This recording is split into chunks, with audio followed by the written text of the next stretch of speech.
And there are resources at your disposal to do just that.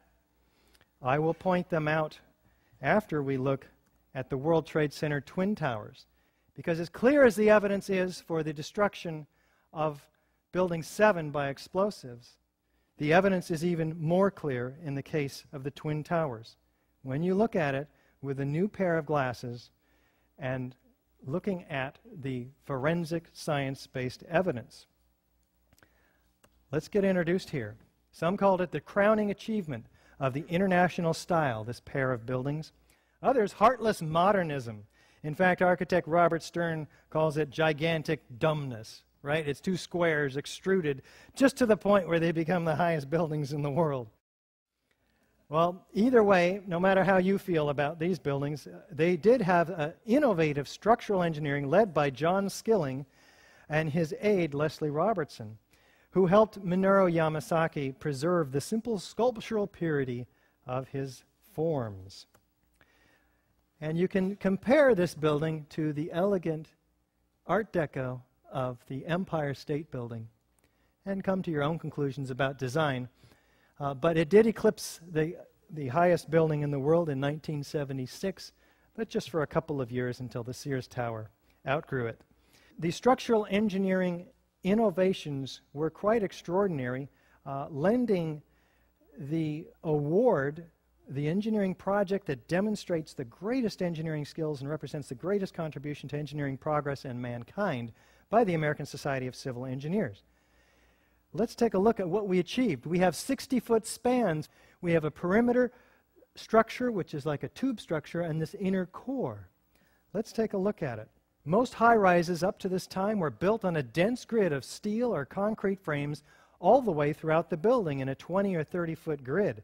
The Twin Towers were built as a tube structure with a very dense, strong mesh of steel surrounding the exterior and acting as a bearing wall, which resists the lateral loads, earthquake, and in the case of this building, particularly wind. Hurricanes up to 140 miles an hour it was designed to resist. This perimeter structure was 14-inch columns, 3 foot 9 inches on center. Inside was this core, a dense grid of 47 immense box columns, 4-inch thick at the base, 2-inch thick at mid-height. Prefabricated floor assemblies with 22-gauge steel decking, over which was poured reinforced concrete and held up by 29-inch deep open-web steel trusses. All of this, by the way, was completely pulverized on this floor structure on 9/11. We'll take a look at that. Now, these trusses were bolted to the perimeter columns and the core columns with these 5/8-inch bolts, which we talked about the different theories about what happened to those bolts. Now, this is a structure within a structure. This dense core structure would have remained standing 1,300 feet in the air if this surrounding, less strong floor structure were to have collapsed around it. In fact, the perimeter structure probably would have been left standing for a while until its lack of support gave in. This is the core columns, 52 inches by 22 inches along the long edge, almost solid steel at the bottom, continuously welded from the bottom all the way to the top. Now, any 1,800-degree fire would have been almost immediately conducted throughout this 100,000-ton heat sink. That's the reason there's been no collapse of steel frame high-rise fires, because of this steel. Hold a spoon over the stove. See how long you can hang on to it. Almost instantly, you'll be forced to let it go. Let's take a look at the structural imperative that was given to John Skilling. John Skilling and Les Robertson were the structural engineers who designed the streamlined steel frames of the Twin Towers in the 1960s. Because a wayward Army bomber flew into the Empire State Building in 1945, the towers were built with skyscraper crashes in mind. We had designed the project for the impact of the largest airplane of its time, the Boeing 707. That is to take this jet airplane, run it into the building, destroy a lot of structure, and still have it stand up. The building was designed to have a fully loaded 707 crash into it. That was the largest plane at the time. I believe that the building probably could sustain multiple impacts of jetliners because this structure is like the mosquito netting on your screen door, this intense grid. And the jet plane is just a pencil puncturing that screen netting. It really does nothing to the screen netting. A very robust structure, in fact. The forces coming down routed themselves around. They arched around the opening created by the airplane. In fact, Iger says the towers withstood the initial impact of the aircraft. This ability to withstand the initial impact is hardly surprising, given the robust nature. Now, we have the North Tower being hit at 8:46 in the morning, and about 102 minutes later, after fires traveled around the floors and up the floors in the case of the North Tower, the building did collapse.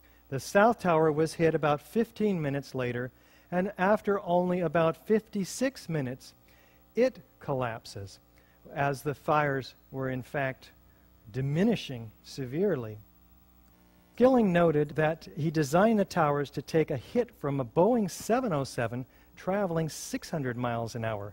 When he was asked if he considered plane crashes, he cites, "Our analysis indicated the biggest problem would be the fact that all the fuel would dump into the building, but the building structure would still be there." This is FEMA's theory. We have the sagging of the trusses and the pulling away from the column, and then the subsequent pancaking down. Again, the trusses, one after the other, 6 foot 8 inches, every truss disengaging from the perimeter wall, which would have to be, at the rate that these buildings fell, that would have been at the speed of sound, the disengagement from one truss to the next, all the way around the building, and then the next floor and the next floor and the next floor. So NIST turns it around and blames the persistence of these connections pulling in the columns, causing the columns to buckle. Now, it's generally more difficult for people to understand that the towers were a controlled demolition because it was so outside of our frame of reference. We'd never seen anything like this.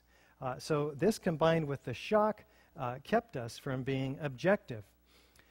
But if you were to plan a fire-induced collapse as a result of airplanes, you'd start the explosions at the point of jet plane impacts.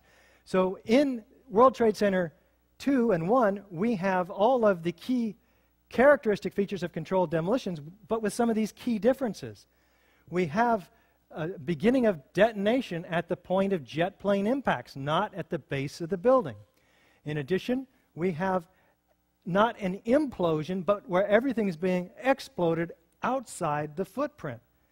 We have squibs, or these mistimed explosions, that occur 20, 40, and even 60 stories down below. And as we already discussed the evidence for thermite in the molten metal and in the dust in the iron-rich microspheres.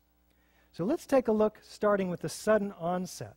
And what is the evidence for this, and how is it produced? Produced by these sounds and flashes from the explosions.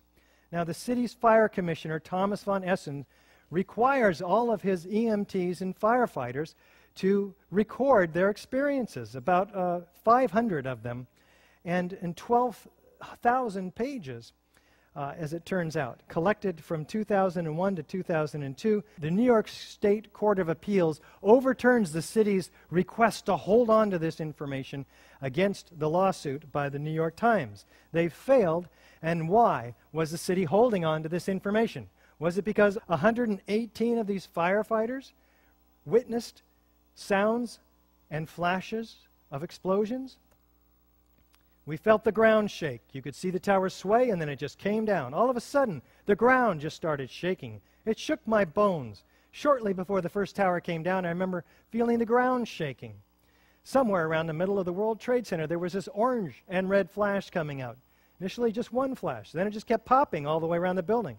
The building had started to explode.